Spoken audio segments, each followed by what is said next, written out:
Hello everyone, welcome to EduTap. So in today's JAF Foundation series, we'll be discussing the topic credit appraisal. So एक bank ने जब भी loan देना है किसी भी ऑर्गेनाइजेशन को या किसी भी इंडिविजुअल को, सो उन्हें कुछ क्राइटेरिया पे जज करना पड़ता है उस पर्सन की प्रोफाइल को जो क्रेडिट लेना चाहता है। सो क्रेडिट अप्रेजल क्या है? ये एक प्रोसेस है जिससे जो लेंडर है, यानी कि अगर बैंक लोन दे रहा है तो बैंक पहले असेस करेगा कि क्या जो बोरवर है वो क्रेडिट लेने के लिए वर्दी भी है।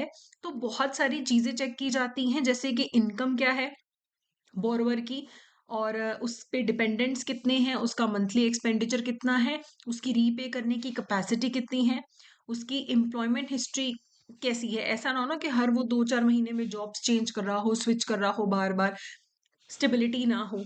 और उसे काम करते हुए कितने साल हो गए हैं, और जिस भी चीज से बैंक को लगता है कि पर्सन की क्रेडिट रेटिंग पे फर्क पड़ेगा, तो वो सारी चीजें बैंक चेक करता है।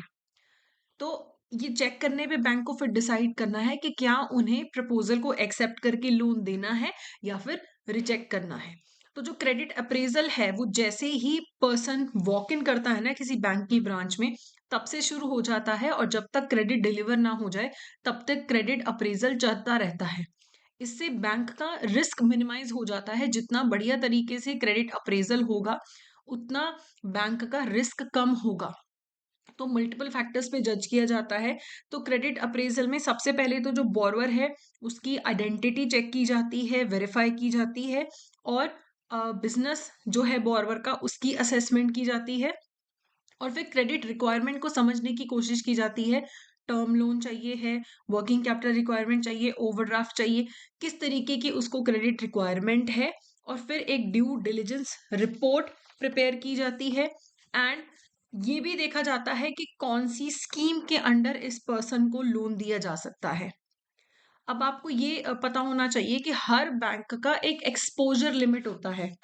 अलग अलग सेक्टर्स में जब एक बैंक को लोन देना है, एक एक्सपोजर लिमिट होता है कि इतने परसेंट से ज्यादा हम अपने लोन पोर्टफोलियो में से एक पर्टिकुलर सेक्टर को लोन नहीं देंगे, क्योंकि अगर एक ही एरिया में ज्यादा बैंक का एक्सपोजर हो जाएगा तो फिर डिफॉल्ट होने पे बैंक को रिस्क भी ज्यादा होता है। ओके, तो सारी चीजें चेक करने के बाद टर्म्स एंड कंडीशंस फाइनलाइज किए जाते हैं क्रेडिट की। तो एक प्रपोजल को वैलिडेट करने से पहले सारी इंफॉर्मेशन बैंक इकट्ठी कर लेगा, जो भी डॉक्यूमेंट्स है वो सारे वेरीफाई कर लेगा। कई बार क्या होता है, फील्ड में जाके वेरीफाई करने की जरूरत है। जैसे कोई बिजनेस है तो जाके चेक करना पड़ता है कि अच्छा इन्होंने प्लांट के लिए, लैंड के लिए अप्लाई किया है लोन के लिए, तो जाके फील्ड में वेरीफाई किया जाता है।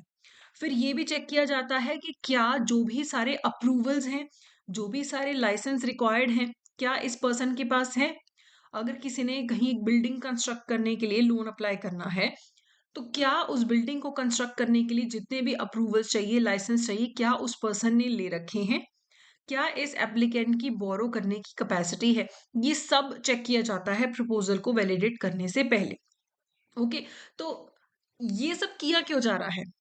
क्रेडिट रिस्क को कम करने के लिए। ये सब बैंक क्यों कर रहा है इतना कुछ कि क्रेडिट रिस्क कम हो जाए। क्रेडिट रिस्क क्या होता है?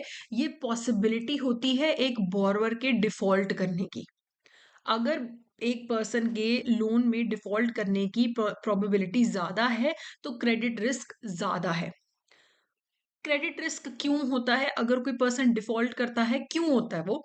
बिजनेस फेल हो सकता है, या वो खुद से भी जानबूझ के भी डिफॉल्ट कर सकता है कि क्या ही हो जाएगा। ठीक है, तो बिजनेस का फेलियर भी हो सकता है अगर कोई डिफॉल्ट होता है।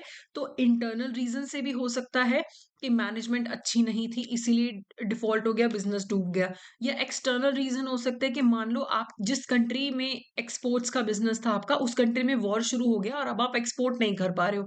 तो एक्सटर्नल रीजन से डिफॉल्ट हो सकता है, या दोनों के कॉम्बिनेशन से भी डिफॉल्ट हो सकता है। तो क्रेडिट रिस्क ज्यादा है कम है, ये चेक करने के लिए बैंक क्रेडिट रिपोर्ट्स देखते हैं इंडिविजुअल्स की।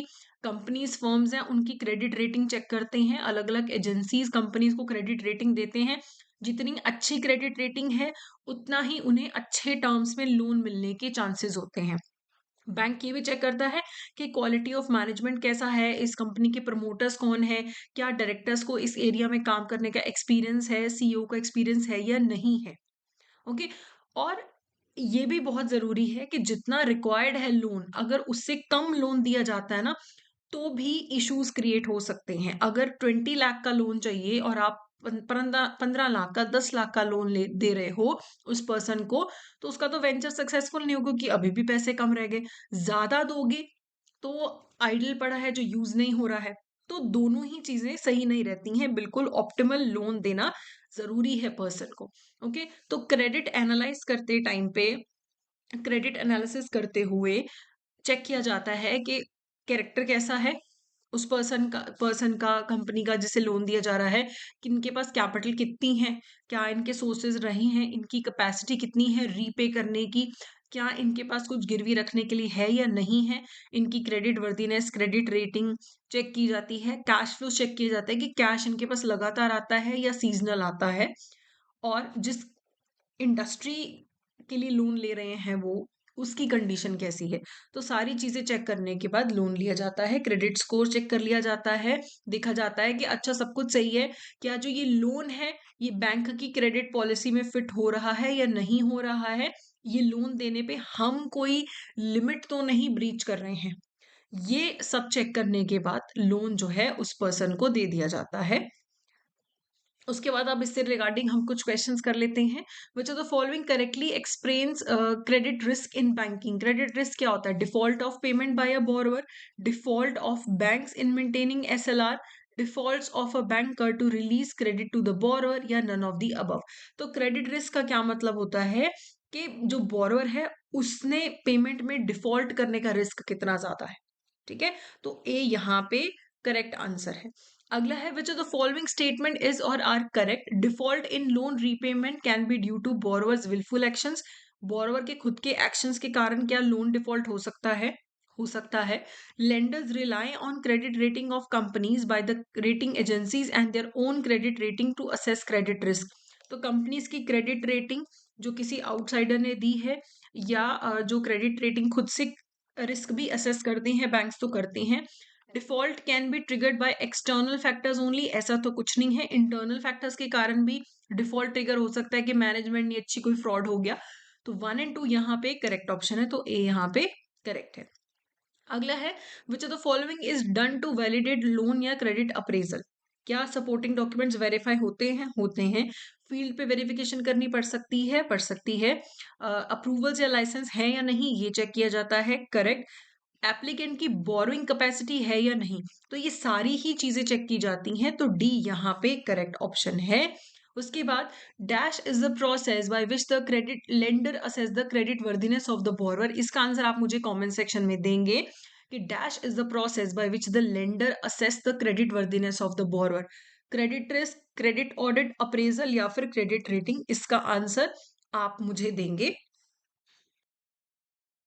तो आई होप ये सेशन आपको अच्छा लगा, एंड अगर आपको जैब एग्जाम प्रिपरेशन में हमारी हेल्प चाहिए तो आप हमारा कोर्स ले सकते हैं। मास्टर कोर्स अभी 85% ऑफ चल रहा है, जिसमें आप जैब 85 कोड यूज करके ये कोर्स परचेज कर सकते हैं। एंड इसमें आपको फुल लेंथ टेस्ट भी मिलेंगे, रिकॉर्डेड क्लासेस भी मिलेंगी, सब्जेक्ट वाइज, चैप्टर वाइज आपको एमसीक्यूज भी मिलेंगे। सो अगर आपको ये वीडियो अच्छी लगी तो do share and subscribe our video, and ये पीडीएफ आपको हमारे टेलीग्राम चैनल पे मिल जाएगा। And do reply for the answer of the last question. So that's it for today. Thank you so much.